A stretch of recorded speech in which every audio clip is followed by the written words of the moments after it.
Subscribe the channel and press the bell icon so that you never miss any updates. जी मोहम्मद यूनुस साहब खुशामदीद, कैसे हैं hello आप? Hello hello, आवाज जी आ रही है भाई? जी भाई, आपकी आवाज आ रही है, हेलो। कैसे हैं आप? ठीक है, आप बताइए। मैं भी ठीक ठाक हूँ। जी भाई, आप मुस्लिम हैं? आप लोग? हाँ जी, बेशक भाई। आप सुनते हैं कुछ? आपको क्या सुना है? सूरह अल फातिहा सुना दें, आयतल कुर्सी सुना दें? नहीं, उसकी जरूरत नहीं है, मुझे अंदाजा हो गया आपसे बात करके आप मुसलमान हैं। जी, आपका क्या टॉपिक है? मेरा टॉपिक ये है प्यारे भाई कि मुल्क पहले या मजहब। भाई वो तो पता करना पड़ेगा ना, क्या कंडीशन है आपकी। मेरी कंडीशन ओवरऑल है, किसी भी कंडीशन में आपके लिए मुल्क पहले आता है अब या भाई मजहब? अब भाई अब भाई देखना पड़ेगा। अब देखिए, जो रिलीजन है वो हमारे अंदर की चीज है, वो हमारी बिलीफ है, खुदा के साथ वास्ता है। लेकिन जो मजहब है, मजहब तो हमारे अंदर का है, लेकिन जो मुल्क है वो भाई, जब बाहर से लड़ाई होगी तो हम अपने मुल्क के लिए खड़े हैं, लेकिन अंदर से तो हमारे लिए मजहब ही है। तो अब देखना पड़ेगा ना। अच्छा, ये बड़ी अच्छी आपने बात कही। चलो, मैं इसमें अगर कुछ बताऊंगा तो शायद आप उसके साथ रिलेट ना कर पाए। मैं आप ही से पूछ लेता हूँ कि वो ऐसी जी। कौन सी सिचुएशन है जिसके मुताबिक मजहब पहले हो जाता है और मुल्क बाद में, और वो कौन सी सिचुएशन है जिसके मुताबिक मुल्क पहले हो जाता है और मजहब बाद में? जरा दोनों का एक एक एग्जांपल दे दें आप मुझे। भाईजान पहले तो देखिए, वही मैं बता रहा हूँ, मेरा ये मानना है कि देखिए, मुल्क से ऊपर तो कभी रिलीजन नहीं हो सकता है, क्योंकि वो हमारे पर्सनल बिलीव है। और जो हमारा मुल्क है वो पूरी कौम के लिए, 140 करोड़ भारतवासी उनके लिए है। अब एक का बिलीव सबके लिए थोड़ी ना हो सकता है। तो मैं ये मानता हूँ रिलीजन मेरा अपने लिए है, बाकी सब जब बाहर से कुछ होगा तो हम देश के लिए पहले खड़े हैं। ठीक ये है। मेरी सोच है। अगर अगर एक ऐसी सिचुएशन आती है जिसके जी बारे जी। में आपका देश का कानून, संविधान एक सिचुएशन दे रहा है आपको या एक हुक्म दे रहा है, और उसी जी कंडीशन के बारे में, उसी सिचुएशन के बारे में आपका मजहब आपको उसके अपोजिट ऑर्डर दे रहा है, तो आप दोनों में से किसको मानेंगे, कुरान के हुक्म को या कॉन्स्टिट्यूशन, संविधान के ऑर्डर को? अब देखिए, इसका सबसे बड़ा आसान जवाब है। देखिए, हमारा मजहब है, ये सब है, इंसानियत की बात करता है, तो हम इंसानियत के साथ खड़े होंगे। जो इंसानियत की मैं बात मेरा करेगा सवाल उसके ये साथ हम नहीं है, खड़े होंगे। मेरा सवाल ये नहीं है। मेरा सवाल ये है, कॉन्स्टिट्यूशन में और कुरान की हुक्म में एक छोटा सा विरोधाभास है। अब ऐसी जी। कंडीशन में आप कॉन्स्टिट्यूशन को सुपीरियर मानेंगे या कुरान को सुपीरियर मानेंगे? जो सबके लिए ठीक होगा उसे सुपीरियर मान लेंगे उस समय। कंडीशन देखना पड़ेगा ना, वैसे जज नहीं कर क्या सकते। आपको मजहब इस्लाम, जो कि आपका पर्सनल चीज है, पर्सनल बिलीव है, जी जी। क्या आपका वो पर्सनल बिलीव, वो मजहब इस्लाम आपको इस बात की इजाजत देता है कि आप कुरान से पहले किसी भी शक्ल सूरत में किसी भी एंटिटी को, किसी भी मजहब को, सॉरी, किसी भी अकीदे को, किसी भी इंसान को, किसी भी अदर कानून को, किताब को, मुल्क को फौकियत दे कुरान के ऊपर? क्या कुरान आपको इसकी इजाजत देता है? जी, वो खुदा का कलाम है तो वो तो ऐसा नहीं देता है। हम्म। मुल्क तो तो जब खुदा नहीं तो बनाया आपको, मुल्क को। ठीक है, मुल्क तो ने जो खुदा को थोड़ी जो ना बनाया। मजहब, भाई ठीक है, जो आपका मजहब है, जो कि एक पर्सनल चीज है, जब जी वो जी। आपको इजाजत नहीं दे रहा है कि आप उसके ऊपर किसी भी मुल्क को, नेशन को या कॉन्स्टिट्यूशन को फौकियत दें, अप्लाई करें, तो फिर आप जी मेरे भाई किस हक से उसको फौकियत देंगे और किस बेस पर देंगे? जी। अब वो ऐसा कुछ कहेगा ही नहीं, मतलब ये थोड़ी ना होगा ना कि ये तो अब आपकी एजम्पशन गलत हो गई ना, करो। वो ऐसा कुछ कहेगा नहीं। अगर अगर आप इस पर आना चाहते हैं कि वो ऐसा कुछ कहेगा या नहीं कहेगा, तो मैं आपको कुरान से साबित कर देता हूँ कि वो ऐसा कुछ कह रहा है कि नहीं कह रहा है, जो आपके अकॉर्डिंग, जो हमारे अकॉर्डिंग, जो हमारे कॉन्स्टिट्यूशन के अकॉर्डिंग गलत है। मैं आपको भी साबित कर देता हूँ। पर आप ऐसी कंडीशन में कैसे कॉन्स्टिट्यूशन को फॉलो करेंगे जबकि वो कुरान के खिलाफ है, और कुरान को कैसे भाई छोड़ देंगे? हमारे वालिद साहब तो कहते हैं कि ये सब हक के लिए, सबके लिए है, तो इस ये ऐसा कैसे हो सकता है कि वो गलत कहे, कानून सही कहे? ऐसा कैसे हो सकता है? ये मैं नहीं समझा आपकी मैं बात। आप मैं आपको बता देता हूँ, यूनुस साहब कॉन्ट्राडिक्टरी ऐसा आप बात कैसे। बता रहे हैं। अब भाई, ये मेरे कॉन्ट्राडिक्टरी बात बता रहे इस्लाम का दूसरा नाम ही कॉन्ट्रडिक्शन है मेरे भाई। इस्लाम में तज़ात है, कुरान में तज़ात है, आप रसूलुल्लाह सल्लल्लाहु अलैहि वसल्लम की अहादीसों में तज़ात है, उनके उनकी सुन्नतों में और उनके अमल में और उनकी रिवायतों में तज़ात है। आप सल्लल्लाहु अलैहि वसल्लम कहते हैं कि बगैर नमाज़ पढ़े या बगैर नापाकी की हालत में नमाज़ मत पढ़ो। खुद आप रसूलुल्लाह सल्लल्लाहु अलैहि वसल्लम साहब जो है ना, वो जनाबत की हालत में उठते हैं, रोज़ा रखते हैं, खाना खाते हैं और बगैर वज़ू और बगैर गुस्ल के नमाज़ पढ़ लेते हैं। तजात मेरे भाई, उस को आप छोड़ दें। अब मुद्दे पर वापस आते हैं।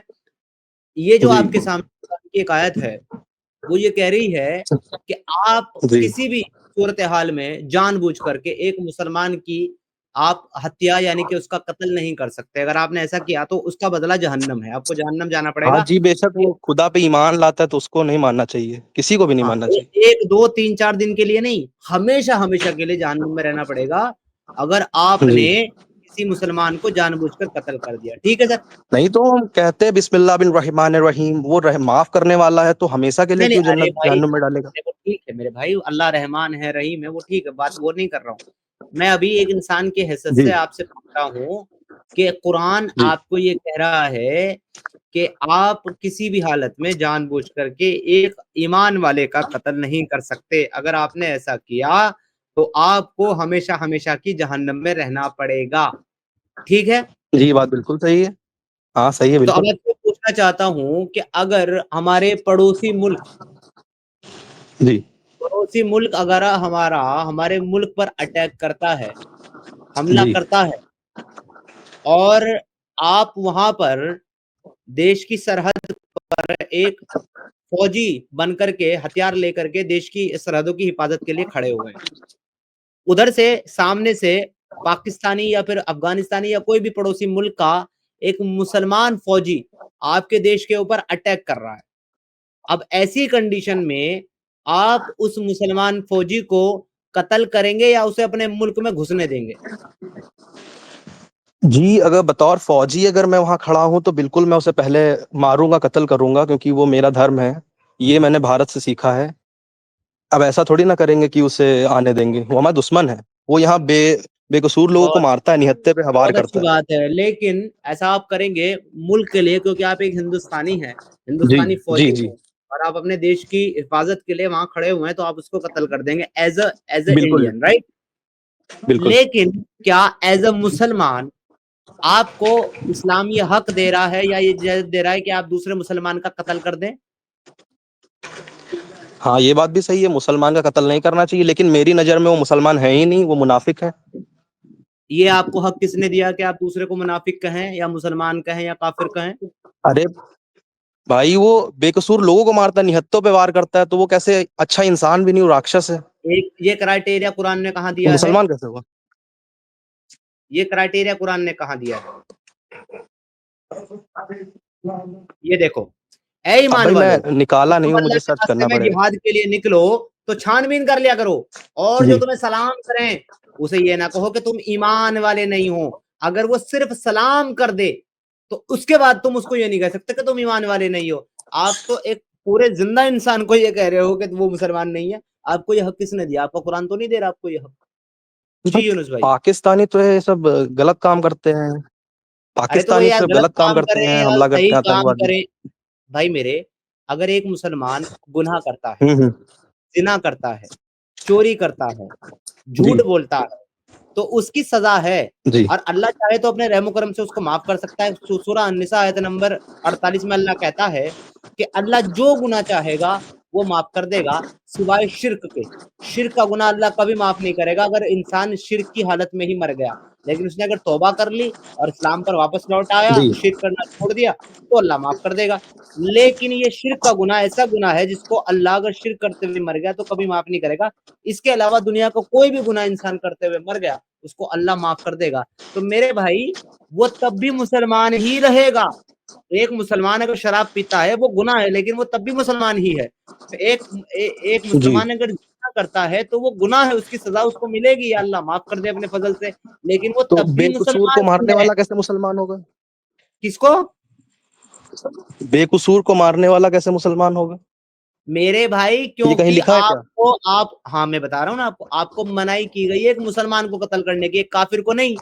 क्योंकि काफिर मेरे भाई इंसान है ही नहीं जी अकॉर्डिंग टू इस्लाम। काफिर इंसान नहीं है। अल्लाह क्या कह रहा है कि तुम क्या समझते हो, ये सुनते हैं या समझते हैं, अकल रखते हैं? नहीं, ये तो निरे चौपाए हैं, जानवर हैं, बल्कि उनसे भी बदतर हैं। अल्लाह तो उनको जानवर कह रहा है, अल्लाह उनको कुत्ता कह रहा है, अल्लाह उनको बंदर कह रहा है, उनको सुअर कह रहा है, उनको नजस कह रहा है। इन्नमल मुशरिकून नजसुन, ये मुशरिक जो है नापाक है, नजस है। अल्लाह कह रहा है सुम्मुन बुकमुन उम्मुन फहुम ला यरजून, ये अंधे हैं, गूंगे हैं, बहरे हैं। आपका इस्लाम, आपका कुरान तो काफिरों को इंसान मानता ही नहीं है, क्योंकि आपकी जो सूरह अल माइदा की आयत नंबर 32 है, जिसमें लिखा हुआ है कि जिसने किसी एक ऐसे इंसान को कत्ल किया जो ये 2 गुनाहों से पाक था, उसने सारी इंसानियत का कत्ल कर दिया। वो 2 गुनाह क्या है? पहला गुनाह है unless as a punishment for murderer, किसी का कत्ल उसने किया हो तो कसास में उसको कत्ल किया जा सकता है, ये कुरान का हुक्म है। इसका कत्ल इंसानियत का कत्ल नहीं होगा। और या मिस्चीफ इन द लैंड, जमीन में फसाद फैलाता हो तो इसका कत्ल भी इंसानियत का कत्ल नहीं होगा, यानी इसका कत्ल करना अलाउ है। और मिस्चीफ इन द लैंड क्या है मेरे भाई? कुफ्र और शिर्क। जमीन में कुफ्र करता हो या जमीन में शिर्क करता हो तो ये जमीन का सबसे बड़ा फसाद इसको कुरान कहता है। तो एक काफिर है जो एक मुशरिक है, वो तो मेरे भाई इंसान ही नहीं है, उसका तो कत्ल करने की इजाजत आपको दी है कुरान ने। कातिलुल लज़ीना ला युमिनूना बिल्लाहि वला बिल यौमिल आखिर, कत्ल करो उनका, किताल करो उनके साथ, जिहाद करो उनके साथ जो अल्लाह पर और कयामत के दिन पर ईमान नहीं रखते, यानी इनकार करने वाले काफिर हैं। Let's come back to the topic now. अब मुझे प्यारे भाई बताएं कि वो गुनाह करने के बाद भी मुसलमान ही है अकॉर्डिंग टू इस्लाम, क्योंकि वो शिर्क का गुनाह नहीं कर रहा, सिर्फ शिर्क का गुनाह ऐसा है जिसकी माफी नहीं, बाकी सबकी है। अब आप मुझे बताएं कि आप इस मुसलमान का कत्ल करेंगे वहां अपने मुल्क को बचाने के लिए और जहन्नम चले जाएंगे, या फिर आप इसको छोड़ देंगे और अपने मुल्क से बगावत करेंगे ताकि आप जन्नत चले जाएं? क्या करेंगे आप? जी बात तो सही है, गलत तो है, फिर पूछना पड़ेगा। क्या नहीं, क्या गलत है, पूरा बोलिए ना। अब मैं ऐसे कैसे कमेंट कर सकता हूँ? 2 बिलियन लोग मानने वाले हैं पूरी कौम जहाँ कायनात में, यार सब वो थोड़ी ना तुम्हारा गलत हो मसला सकते हैं। नहीं भाई मेरे। मैंने कब कहा 2 बिलियन लोग गलत? मैं कब कह रहा हूँ 2 बिलियन लोग गलत? लेकिन वो तुम्हारा मसला नहीं है, वो गलत है सही है, वो उनका मसला है। तुम्हारा मसला सिर्फ तुम हो। अगर तुम ये सोचो कि 2 बिलियन लोग भूखे बैठे हैं 15 जी दिन से, मेरे को खाना मिल गया तो मैं जी खाना नहीं खा सकता क्योंकि 2 बिलियन लोग भूखे बैठे हैं, नहीं कहोगे ना ऐसा? तुम तो खा लोगे क्योंकि भाई तुमको जिंदा रहना है। नहीं। अगर पानी नहीं मिल रहा है हाँ और 2 बिलियन लोग प्यासे बैठे हैं लेकिन तुमको पानी मिल गया, तो तुम ये कहोगे 2 बिलियन लोग प्यासे बैठे हैं मैं नहीं पीता, या पी लोगे? तो भाई आपके अकॉर्डिंग क्या वो जो मार के गए हैं पहलगाम में वो एक्चुअल मुसलमान है, हम लोग मुनाफिक हैं जो आप जैसे बता रहे हैं? मैं अभी पहलगाम के इंसिडेंट बात नहीं कर रहा हूँ, मैं इस पे बात कर रहा हूँ, मुल्क पहले या मजहब। और जब आप इसके ऊपर सीधा सीधा ईमानदारी से मेरे साथ एक कंक्लूजन पे पहुंच जाएंगे ना, तो आप खुद आसानी ये डिसाइड कर पाएंगे कि जिन्होंने अटैक किया उन्होंने क्यों अटैक किया, उसके पीछे का कारण क्या है, या उसके पीछे उनका सोर्स ऑफ वो क्या कहते हैं उसको, एक्साइटमेंट, यानी कि उनको जो प्रोवोक कर रही है चीज वो कौन सी आइडियोलॉजी है। मैं कुछ नहीं कह रहा हूँ, मैं तो आप पे छोड़ देता हूँ। अब भाई अगर वो इतने ही सच्चे थे तो वो 2 मिनट रुक जाते, हमारी आर्मी आ गई थी, उनको भी कलमा पढ़वा देते, भाग पता नहीं क्यों गए फिर। हाँ वो भी तो तो फिर हिंदू हैं तो फौज में, नहीं तो फिर उनको मेरे भी कलमा भाई पढ़वा के जाते ना। इसकी भी इजाजत आपको कुरान ने दी है ना, उनको इसकी भी इजाजत कुरान ने इतनी दी है कि औकात मारो कहाँ और उनकी? छिप जाओ, मारो और छिप जाओ। आप ये भी देखना चाहते हैं तो मैं ये भी दिखा देता हूँ आपको।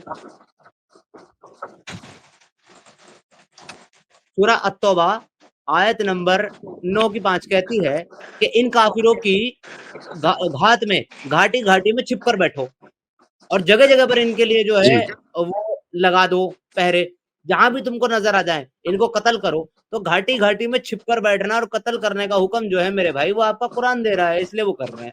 हाँ भाई ये तो सही है ना, गुरिल्ला वॉरफेयर है, इसमें हमारा कम नुकसान होता है, दूसरे को ज्यादा डैमेज देते हैं, ये तो हम लोग भी करते हैं ना। ये भाई मेरे वो गुरिल्ला ये के तो साथ अच्छा आप तरीका एक है और लड़ाई चीज का। ऐड कर रहे हो, वॉर। वॉर वहां होती है मेरे भाई जहां 2 कंट्री की फौजें आपस में एक दूसरे के साथ सीधे जी सामने से लड़ जी रही हो, निहत्ते, बेकसूर, मासूम, अनजान और पूरी तरीके से अनअवेयर मासूम टूरिस्टों को मारना वॉर नहीं जी होता। ओके मेरे भाई, जी ये तो वो शैतानी वॉर हरकत नहीं है। होता। हाँ, तो फिर ऐसी हरकतें करके अगर आप उसको गुरिल्ला वॉर का नाम दे रहे हैं तो लानत है, नहीं नहीं वो नहीं लानत। है, हम लोग जो करते हैं अच्छा है। नहीं नहीं ये नहीं, छुप के मारना, अगर अगर बेकसूर को अगर मारना है वॉर गलत। करनी है ना मेरे भाई, वॉर करनी है ना तो सामने से आकर के जी कर लें, अगर आधे घंटे के बाद पैंट पीछे से पीली और आगे से गीली ना हो जाए तो पता लग जाएगा। सामने से करके वो देंगे। बात तो है। जी मेरे भाई, अब आप मुझे वापस ये बताएं कि आप कैसे जी। एक मुसलमान पाकिस्तानी आर्मी के मेजर जनरल या सिपाही को कत्ल करेंगे जबकि वो मुसलमान है और उसका कत्ल करते ही आपके लिए जहन्नम फिक्स है। अब भाई हमें तो यही बताया गया है कि भाई हम लोग ने प्रोटेस्ट भी करा था, हम तो उन्हें मार देंगे ना। हम, मेरे नजर में तो ये गलत नहीं है, हम हमारा मारना ही सही है उनको। चले मैं आपसे आपसे एक छोटी सी बात पूछना चाहता हूँ, आप और सब चीजें छोड़ दें। आप मुझे बता दें कि कुरान आपके सामने है, वो आपको कह रहा है कि आपको मुसलमान को कत्ल नहीं करना, लेकिन आपको दिख रहा है कि वो मुसलमान जो है वो आपके मुल्क में घुस रहा और आपके मुल्क में आपके फौजी भाइयों को और आपके बेकसूर भारतीयों को वो कत्ल करेगा। आप उसको इसलिए छोड़ जी। देंगे कि इस्लाम उसको कत्ल करने से मना कर रहा है, या आप उसको इसलिए कत्ल कर देंगे क्योंकि आप एक सच्चे देशभक्त या देशवासी हैं? नहीं भाई, मैं सच्चा देशभक्त और देशवासी हूँ, मैं तो उसे नहीं छोड़ूंगा। ये बात अगर जो आप बता रहे हैं जिस कॉन्टेक्स्ट में, मुझे नहीं पता, लेकिन ये मैं नहीं मानता हूँ, फिर ये बात तो मैं नहीं मानता हूँ। ठीक है मेरे भाई, लेकिन वो बहुत एक्चुअल में अच्छी क्या बात है वो है। पता लगा लूंगा मैं। मैंने आपको कुरान के हवाले दे दिए, मैंने आपको कुरान की आयत का हवाला भी दे दिया। आप सूरह अन-निसा की आयत नंबर 91 से 100 तक पढ़ लीजिएगा। मैं कोई एक आयत नहीं आपको बता रहा, 10 आयतें दे रहा हूँ, पूरा पूरा कॉन्टेक्स्ट आप समझ जाएंगे। आप पढ़ लीजिएगा। और ठीक है, मेरे सूरह भाई, अन्नी। अब आपको ये डिसाइड करना है, लेकिन जितना मैंने पढ़ा है और मैं जानता हूँ उसके पीछे की सारी बातें, और जितना मैंने मेरे भाई इसको पढ़ने के बाद मैं जिस कंक्लूजन पे पहुंचा हूँ, तो आपका ये स्टेटमेंट कि मैं उस इंसान को हर हाल में कत्ल कर दूंगा चाहे वो कोई भी हो, इस स्टेटमेंट के मुताबिक according to Islamic point of view आप मुसलमान नहीं रहे। अल्हम्दुलिल्लाह। लेकिन भाई मैं तो सब कुछ करता हूँ, नमाज पढ़ता हूँ, ज़कात देता हूँ, हज भी गया हूँ, लेकिन ये कैसे कह सकते? अब ये कैसे, ये तो आपको डॉक्टर इसरार अहमद साहब से पूछना पड़ेगा जिन्होंने आपकी इस बात का जवाब अपनी तफसीर में दिया है, चैप्टर नंबर 4 की ही वर्स नंबर 97 की तफसीर में। वो कहते हैं, उनका उनका वीडियो भी है क्योंकि मॉडर्न स्कॉलर है ना, तो पुराने जो स्कॉलर्स थे उनके तो वीडियो भी नहीं है, लेकिन इनका वीडियो भी मौजूद है यूट्यूब के ऊपर, डॉक्टर इसरार अहमद का, आप जाकर सुनिएगा। वो कहते हैं कि एक मुसलमान 5 वक्त की नमाजें पढ़ता है, रोजा रखता है, हज जी। करता है, सदका देता है, ज़कात देता है, उसके बाद भी वो 70% काफिर है। कारण ये है कि वो एक कुफरिया हुकूमत में रह रहा है और वो उस निज़ाम को बदलना नहीं चाहता और वो इस्लामिक हुकूमत को लाना नहीं चाहता और वो कुरान पर अमल नहीं करता, तो वो 70% काफिर है ये सारे काम करने के बाद भी। आपके सवाल का जवाब डॉक्टर इसार अहमद ने दे दिया है। तो भाई आना चाहिए ना, वो तो इंसानियत की बात करता है, ये आना चाहिए, तो इसमें गलत हम क्या है? तो ठीक है ना मेरे भाई, इस्लाम में इंसानियत नहीं है ना फिर? हाँ तो हर रिलीजन होता है, वो तो अपने बिलीवर्स के बारे में ही बात करता है ना, कोई भी अब ले लीजिए। हाँ, लेकिन कोई भी रिलीजन जो है वो आपको ये नहीं कहता कि आप अपने मुल्क से बगावत करो, आप अपने मुल्क के खिलाफ जाओ, कहता है कोई मजहब? तो ये बात कोई नहीं, हिंदुओं को भी देखा है, वो तो उनके लिए पहले उनका मुल्क ही होता है। आप किसी भी हिंदू से पूछ लें, किसी भी नॉन मुस्लिम से पूछ लें, किसी भी जी। XYZ बुद्धिज्म से, जैनिज्म से, किसी से पूछ लें, उनका जवाब होगा उनके लिए पहले मुल्क है। सॉरी, गीता या संविधान कौन? हमारे लिए संविधान पहले है। मैं एज अ सनातनी मैं आपको बोल रहा हूँ कि मैं गीता के किसी श्लोक के साथ अगर संविधान का विरोधाभास होगा और वो संविधान जी का जो जी। कानून है वो मानवता के और देश के और पूरे राष्ट्र के और पूरी दुनिया के हित में है, तो मैं गीता के श्लोक को छोड़ करके संविधान का चयन करूंगा। लेकिन आप तो हिंदू हैं। तो क्या हो गया मेरे भाई, मुझे गीता नहीं कहती कि आपने आपने गीता के हर एक श्लोक को पूरी तरीके से मानना ही है, नहीं मानेंगे तो आप हिंदू नहीं रहेंगे, वो नहीं भाई कहती मुझे, ये तो आपका इस्लाम कहता है। ये लीजिए, जी आपके हर। सवाल का जवाब भी दिया है लोगों ने, ठीक है, संविधान पहले। और राहुल जी ने तो आपको बाकायदा शास्त्र से, वेद से बताया है, जननी जन्म भूमिश्च स्वर्गादपि गरीयसी, हमारे लिए जननी जननी यानी कि हमारी माँ और भाई हमारी भूमि हमारे लिए स्वर्ग भाई समान है। ये तो, अरे भाई ये तो भारत है ना, ये हिंदुओं का घर है, सनातन का धर्म है, यहाँ पे था हमेशा से। हमारा सऊदी अरेबिया है, वहां पे जो इस्लाम है, वहां के लोग भी अपने देश के लिए पक्के होंगे। जैसे भारत में है, हिंदू हैं, उनके लिए देश पहले है, वैसे सऊदी में भी पहले उनके लिए देश होगा। जिन जिनकी आइडियोलॉजी इस्लाम है, वो चाहे मुल्क को पहले रखें या पहले वो रखें अपने मज़हब को पहले, वो अपने कॉन्स्टिट्यूशन को पहले रखें या पहले रखें कुरान को, ये उनका अपना उनकी सोच है, उनका अपना अधिकार है कि वो क्या चुनते हैं। लेकिन मेरे भाई, और मैं कोई नहीं होता ये कहने वाला कि नहीं तुमको यही चुनना पड़ेगा, मगर अकॉर्डिंग टू इस्लाम के मुताबिक आप किसी भी कंट्री को, नेशन को, कॉन्स्टिट्यूशन को आप इस्लाम से ऊपर अगर रखते हैं, तो फिर आप दायरा इस्लाम से बाहर हो जाते हैं। कारण ये है जी कि इस्लाम के अंदर नेशन का कोई कॉन्सेप्ट नहीं है मेरे भाई, इस्लाम के अंदर उम्मा का कॉन्सेप्ट है। मैं इस पूरे कॉन्टेक्स्ट को पढ़ करके बता रहा हूँ, इसलिए मैं धीरे-धीरे वहाँ जा रहा था। आपके लिए डायरेक्ट मैं उसी आयत पे चलता हूँ जो मेरी आज की टॉपिक है मेन, ये है वो आयत 97 जी 4 की 97 इसमें क्या कहा जा रहा है आप ध्यान से सुनिए। और जो लोग अपनी जानों पर जुल्म करते हैं, जब फरिश्ते उनकी जान कब्ज करते हैं, तो उनसे पूछते हैं कि तुम किस हाल में थे? वो कहते हैं हम हम मुल्क में आजिज आजिजो नातवा थे, यानी कि हम मुल्क के अंदर कमजोर थे, मगलूब थे। फरिश्ते कहते हैं क्या खुदा का मुल्क, खुदा की जमीन इतनी फराख न थी कि तुम वहां से हिजरत कर जाते, और ऐसे लोगों का ठिकाना दोजख है और वो बड़ी बुरी जगह है। अल्लाह ये कह रहा है कुरान में कि अगर कहीं काफिरों की हुकूमत हो, तो आपको वहां पर, आप वहां मगलूब हो, आप वहां कमजोर हो, दबे हुए हो, तो वहां पर आपको उसके खिलाफ आवाज उठानी चाहिए और ऐसे निजाम को बदलना चाहिए। अगर आप इसकी ताकत नहीं रखते, आपके अंदर हिम्मत नहीं है कि आप उस निजाम को बदल सको अपने हाथों से, आप इस्लामी निजाम वहां कायम कर सको, तो फिर अल्लाह की जमीन बहुत बड़ी है, हिजरत कर जाओ, उस जगह से चले जाओ। तो मेरे भाई, अगर कुरान की इस आयत को फॉलो करें हिंदुस्तान के मुसलमान, तो उनको चाहिए कि वो जी मोदी की हुकूमत के खिलाफ बगावत कर दें, क्योंकि काफिरों की हुकूमत है। और अगर वो बगावत करने की ताकत नहीं रखते, तो पहली फुर्सत में बोरिया बिस्तर लपेटकर पाकिस्तान, अफगानिस्तान निकल लेना चाहिए, क्योंकि आपके कुरान का हुक्म है। तो जाना ये चाहेंगे बात ये बात तो मैंने थोड़ा नोटिस करा है कि जहाँ पे मतलब कम होते हैं वहां पे तो हम लोग दिखाते हैं, लेकिन जहाँ ये मेरा भी डाउट है मौलाना साहब से कि जहाँ ज्यादा होते हैं वहां पे इतना टेररिज्म क्यों? पाकिस्तान जैसे है, मुसलमानी कौम है पूरा, बांग्लादेश है, वहां पे बहुत गलत होता है, भारत में थोड़ा सा सही है, यहाँ पे कम है। ऐसा क्यों होता है? वही मैं भी सोचता था। इसलिए है क्योंकि ताकत में नहीं है ना भाई। हाँ, ये बात तो आप सही लग रही है, कुरान में भी लिखी है, क्योंकि ऐसा होता है। मतलब अगर आप बोल रहे होते खाली तो मैं नहीं मानता, लेकिन ऐसा हो रहा है ना।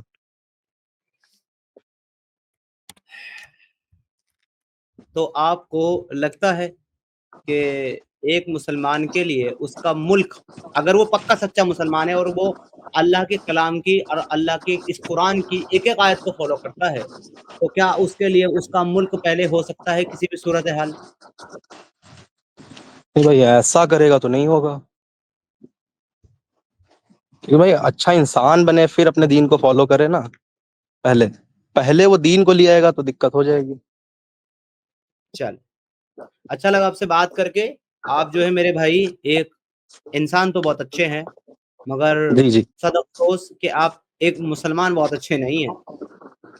इंसान बहुत अच्छे नहीं हैं। नहीं भाई, मेरा ये था, मैं क्या एक बात छोटी बता दूं। पहले मैं एथीस्ट था, मेरा भाई है शफात भाई, उनने मतलब मुझे बताया, सब रिलीजन के बारे में सिखाया, तो मैं भी जल्दी ही बना हूं, तो उतना मेरा नहीं है लगाव। चले, तो उनसे शफात भाई को लेकर के आइए, जिन्होंने आपको इस्लाम सिखाया है। तो जी किस दिन थोड़ा सा इस्लाम हम भी सीख लेंगे उनसे, क्या ख्याल है? जी भाई। फिर पहले तो मैं कुछ नहीं मानता था, ये लोग ही कहे, मैंने देखा कि हाँ अच्छा है, पढ़ते थे नहीं साथ वो में आयतल ठीक है, कुर्सी देखो वगैरह। ठीक है, आप नहीं मानते थे, अब मानते हैं, अब भी ठीक है। मैं कह रहा हूँ जिन्होंने आपको इस्लाम सिखाया है, तो उन्हीं को लाइए ना, थोड़ा सा उनसे ही बात कर लें, हो सकता है हमें भी कुछ सिखा दें वो। हम तो तलाश में है ना ऐसे इंसान की जो हमको थोड़ा इस्लाम सिखा दे। जी, वो तो कहते हैं कि खाली हम ही लोग में रहा करो, वहां मत जाया करो, वो लोग गुमराह करते हैं। लेकिन मैं आया हूँ क्योंकि मेरे पास कुछ सवालात थे ना, यही। हाँ तो चलो ठीक है, अगर वो तो आपको आने से रहा। उनको ऐसा लगता है कि वो गुमराह करते हैं, तो फिर उनको रहनुमाई करनी चाहिए ना आपकी। अब आप जाइए ये सारी आयतें लेकर के और उनसे रहनुमाई तलब कीजिए, और वो रहनुमाई अगर आपको नहीं दे पाते तो उनको पकड़ करके लाइएगा अगली बार। हाँ तो भाई मेरा भाई भी सुन रहा था ना, मैंने उसे सूरह निसा, अत-तौबा 9 की 5 ये दिखाया, उसे बात करी थी, तो यही कंक्लूजन पे आए हम लोग कि ये बात तो है। देखिए अब अगर आप कॉन्टेक्स्ट कितना भी घुमा लीजिए, लेकिन at the end of the day इस नाम पे हो रहा है। अगर आप दुनिया में आग उठा के देख लीजिए तो दिखने को मिल रहा है। देखिए कोई किताब में कुछ लिखा है उससे हमें क्या लेना देना, लेकिन दुनिया में तो हो रहा है। ये पॉइंट है ना मेन। इंसान को किताब में लिखी चीज से दिक्कत नहीं है, जब लोग उसको माइंडसेट में लेके गलत काम करते हैं उस लोगों से दिक्कत है। हमारी जंग उन लोगों के खिलाफ है और ये हो रहा है। इसलिए अब लोग कितना भी से जलेबियां बनाए कि कॉन्टेक्स्ट कॉन्टेक्स्ट, तो भाई ये बात मुझे नहीं ठीक लगती। तो यूनुस भाई, बात ये जी है, कॉन्टेक्स्ट की बात नहीं है। कुरान की जो आयतें हैं, मैं एक नहीं सिंगल नहीं। जवाब देता हूं आपको कॉन्टेक्स्ट के बारे में। देखें, कुरान की जो आयतें जी नाजिल हुई हैं हजरत मोहम्मद साहब के ऊपर, जी सिर्फ उस जमाने के लिए या उन लोगों के लिए नाजिल हुई है, या हर जमाने के लिए कयामत तक के लिए नाजिल हुई है? कयामत तक के लिए पूरा मुकम्मल है।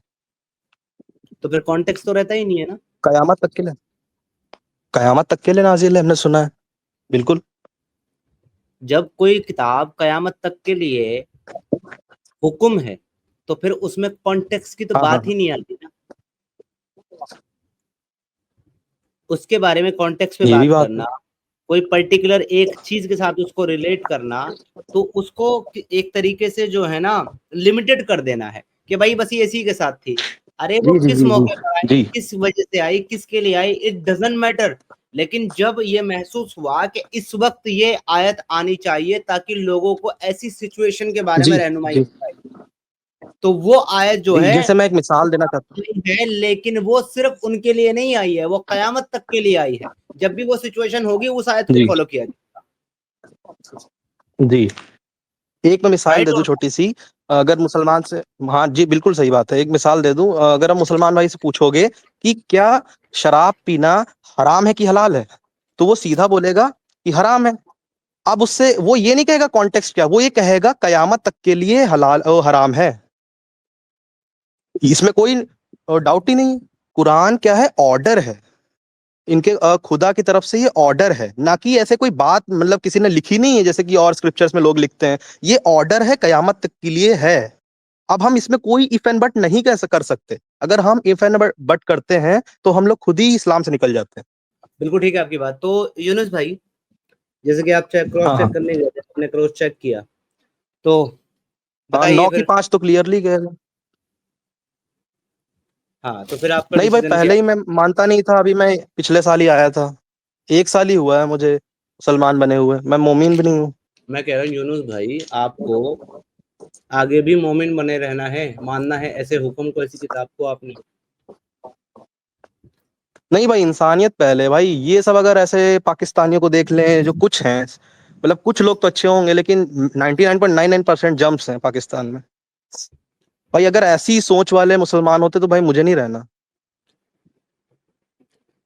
तो कलमा पढ़वा दूं आपको मैं कुफ्र का? कौन सा ला इलाहा इल्लल्लाह मुहम्मदुर रसूलुल्लाह, ये कौन सा कलम? ये तो ईमान का कलमा है ना, कुफ्र का कलमा दूसरा होता है, पढ़वा दूं आपको? ये क्या होता है? कहाँ कुफ्र, मतलब कुफ्र का क्या होगा? ये क्या आपने नया इजाद करा है? हाँ जी, कुफ्र का कलमा कुछ इस तरीके से है कि अल्लाह झूठा खुदा है और मोहम्मद कलमा ए झूठे रसूल। मुर्तद, क- कलमा ए मुर्तद। हाँ बताइए। कलमा जी, तो मेरे साथ कहिए कि अल्लाह जो है वो एक झूठा खुदा है और मोहम्मद जो है वो झूठे रसूल है। अरबी में आप कहवाइए, थोड़ा सा लोग पता ना चले। आपको अरबी आती होगी। अरे यार हिंदी हमारी में दो। जबान जो है ना वो हिंदी है। हम अपनी जबान में ही कलमा हम्म। पढ़ेंगे। जब जब अरबी लोग अपनी जबान में पढ़ते हैं तो हम अपनी जबान में पढ़ेंगे ना। ये भी बात है। चलिए मैं बोलता हूँ, अगर जो ये जिहाद फैला रहे हैं, जहालत कर रहे हैं, अगर ऐसा ही इस्लाम है तो अल्लाह नहीं नहीं नहीं बेशक नहीं, एक झूठा वेट खुदा वेट है और वेट वेट नबी वेट वेट झूठा, वेट नबी झूठा है। Wait wait wait wait wait wait ना ना ना ना जी जी ना। जी जी अगर के साथ नहीं कहना है, पता है क्यों नहीं कहना है? अगर का मतलब होता जी है कि you are not sure yet. तो अगर ऐसा है कि अभी श्योर नहीं हो, अभी इस मामले में कंफर्म आपके पास नहीं है, तो फिर अभी मत कहो, अभी जाओ और मजीद स्टडी करो, रिसर्च करो, टाइम लो, 1 महीना लो, 1 साल लो, 10 साल लो, जब तक मुतमईन ना हो जाओ पूरी तरीके से, तब तक नहीं कहना। नहीं अगर नहीं मगर नहीं नहीं नहीं नहीं, नहीं, सुनो मैं मेरी बात, मान गया हूँ। पहले मेरी आपने बात रेफरेंस दिया, सुनो। मैंने उससे पूछा, वो भी ऐसी बातें कर रहा है, अरे और मैंने मेरे क्रॉस चेक भाई, करा, उसमें लिखा अरे है मेरे बिल्कुल। भाई, आप होल्ड 18 ऑन, साल से पहले पढ़े मेरी हैं। बात, अरे पहले बात सुन लो यार प्यारे भाई, बात सुन लो। हाँ ठीक ठीक, बताइए। आप किसी चीज को लेकर के 100% श्योर ना हो जाओ, तब तक उसके ऊपर अपनी जिंदगी का एक अहम डिसीजन नहीं लेना चाहिए। इस्लाम कबूल करना या कोई भी अकीदा कबूल करना, या इस्लाम छोड़ना या कोई भी अकीदा छोड़ना, आपकी जिंदगी चेंज करने वाला फैसला है, लाइफ चेंजिंग मोमेंट होता है ये।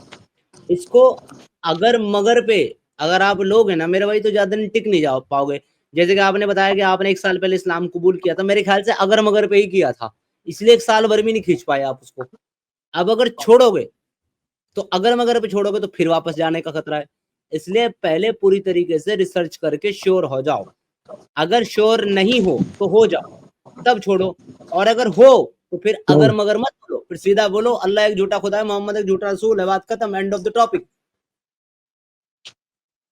वरना जाओ भी और स्टडी नहीं, करो। मैं पहले पहले मैं एथीस्ट ही था, मैं नहीं मानता था, लेकिन अभी मैं मानना शुरू करा हूँ। तो इसलिए अगर मगर की बात ही नहीं, बस मैं ये वर्ड इसलिए यूज कर रहा हूँ क्योंकि मैं वैसे लोगों के साथ रहता हूँ।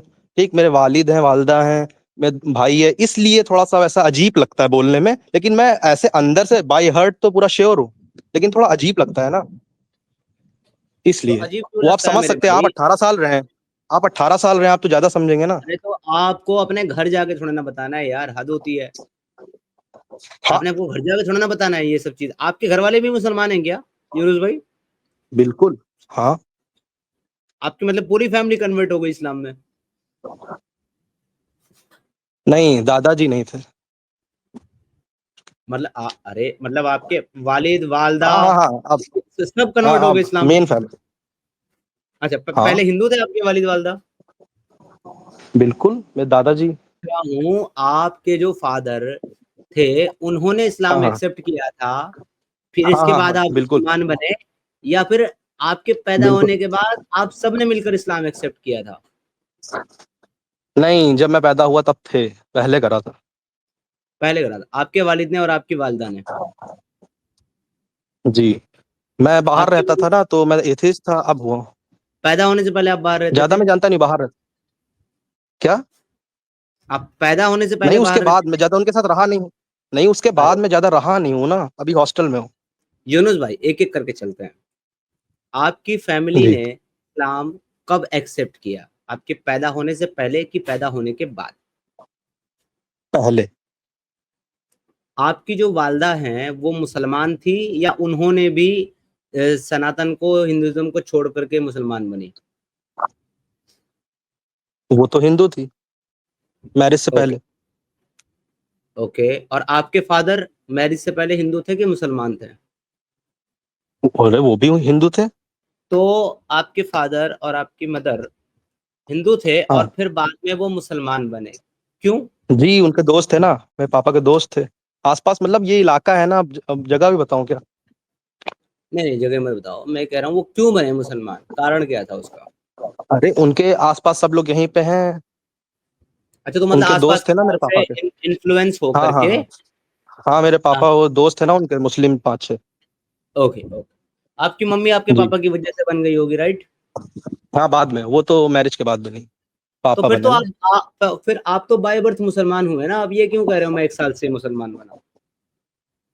अरे तो वो मैं मेंटली नहीं मानता था, मेरी यानी गलती माफ आप करनी। जो है आप जो है पैदा तो एक मुस्लिम परिवार में हुए, क्योंकि आपके मदर और फादर दोनों मुस्लिम हो चुके थे, लेकिन हाँ आप हाँ जो है प्रैक्टिस नहीं करते थे, आपका झुकाव जो था हाँ वो हाँ, ये एथिज्म वाला। की तरफ। हाँ हाँ, मतलब मैं वो रिलीजन के बीच रहा ही नहीं हूँ, हॉस्टल में रहा हूँ, वो सब लोग पढ़ाई लिखाई पे फोकस करते थे, तो मैं किसी रिलीजन की तरफ रहा ही नहीं हूँ। फिर ये एक है, साल पहले मतलब मुझे रिलीजन से ऐसा कोई क्या मतलब नहीं। हुआ, 1 साल पहले ऐसा क्या हुआ कि आप एथिस्टिक पॉइंट ऑफ व्यू से हट करके रिलीजियस हो गए, इस्लामिक हो गए? जी, अरे बताया ना कि मेरा दोस्त है शफाअत, अभी अभी तो बताया था आपको, वो मेरे साथ हॉस्टल में रहता था, वो मुस्लिम था, उसने मुझे सब ओके। बताया, दावत दी जैसे वगैरह ये सब। अरे क्या बताया ये उसने? बताया ना, शुरुआत से बताता था कि एक इंसान का कत्ल पूरी इंसानियत का कत्ल है, जन्नत में ये है आपके लिए, आप आ जाओ, आपका दिल करता होगा, हम्म। जन्नत जाओगे, ये हक है, सच्चा दीन है, सच्चा खुदा है, मूर्ति पूजा क्यों करते हो, लज्जत है। मूर्ति पूजा करना गलत है, लेकिन एक ही खुदा है। आप तो मूर्ति पूजा करते ही नहीं थे, आप तो एथीस्ट थे। हाँ लेकिन वो फिलोसफी बता रहा था ना अपने की। ठीक है। तो अभी राइट नाउ मैंने आपको बहुत सारी ऐसी चीजें दिखाई हैं जिनसे जी जी जी साबित बिल्कुल। किया है आपको कि ये अगेंस्ट ऑफ ह्यूमैनिटी भी है, अगेंस्ट ऑफ कंट्री भी है, अगेंस्ट ऑफ नेशन भी है, और अगेंस्ट ऑफ कॉन्स्टिट्यूशन भी। जी तो क्या आपको अभी भी लगता है कि इस्लाम एक ऐसा मजहब या एक ऐसी आइडियोलॉजी है जिसको फॉलो किया जाना चाहिए? नहीं नहीं, नहीं करना चाहिए। तो फिर आप इसमें अभी भी अगर मगर क्यों लगा रहे हो, जबकि मैंने सामने से सब चीज आपको दिखाई और आपने क्रॉस चेक कर लिया? नहीं अब कोई नहीं लगा रहा हूँ अगर मगर। तो फिर बिना अगर मगर के कहें, फिर अगर नहीं लगा रहे हैं तो कि अल्लाह एक झूठा खुदा है और मोहम्मद झूठा रसूल है। अल्लाह झूठा खुदा है, मोहम्मद उसके झूठे रसूल है। Very nice. भेजे भाई, भाई के लिए गुलाब भेजें। बस इतनी सी बात थी यार, इतनी सी बात के लिए इतना लंबा चौड़ा डिस्कशन मुझे करना पड़ा आपके साथ। सो थैंक यू अरे वो सो वेरी थोड़ा मच। अजीब लगता है ना अंदर से। हाँ, ये मेरी मेरी थैंक भी यू भाई। जिम्मेदारी है ये कि आपको पूरी तरीके से मैं कन्विंस करूं। अगर बिल्कुल। आप इफ में इस्लाम छोड़ते भी ना, तो वो कोई काम का नहीं था, क्योंकि आप फिर से उसमें पलट सकते थे। जब तक आप श्योर ना हो हाँ तब हाँ तक हाँ आपको हाँ हाँ। नहीं लेना चाहिए। मेरा मकसद सिर्फ ये है। ठीक है प्यारे भाई, अपना ख्याल रखिएगा, और मैं अभी भी ये कहूंगा कि अभी भी पढ़ना मत छोड़िएगा, मजीद स्टडी कीजिए, जी। ताकि फिर कोई आकर के आपको जो है ना वो बेवकूफ ना बना पाए। हम्म। और शफात वफात क्या नाम बताया आपने, उसके जैसा कोई आकर के फिर से आपको जो है वो मैनिपुलेट ना कर पाए। इसके लिए आप इतना पढ़िए, इतना पढ़िए कि हाँ आपको जब तक ये श्योर ना हो जाए कि आप जिस डिस्कशन पे पहुंचे हैं या जिस कंक्लूजन पे पहुंचे हैं वो बिल्कुल सही है, तब तक आप इसको पढ़िए। ठीक ठीक है। है मेरे भाई, चले। थैंक यू ठीक। So much and welcome to the इंसानियत, ह्यूमैनिटी। बहुत इंसानियत बहुत जिंदाबाद। इंसान जिंदाबाद भाई। ओके जी, तो हमारे प्यारे भाई, गुड विशेस इनके लिए, और आप सभी लोगों का बहुत बहुत शुक्रिया जिन्होंने इनको फूलों की पेशकश की और इनका हौसला बढ़ाया, और हमारा भी thank you so much everyone.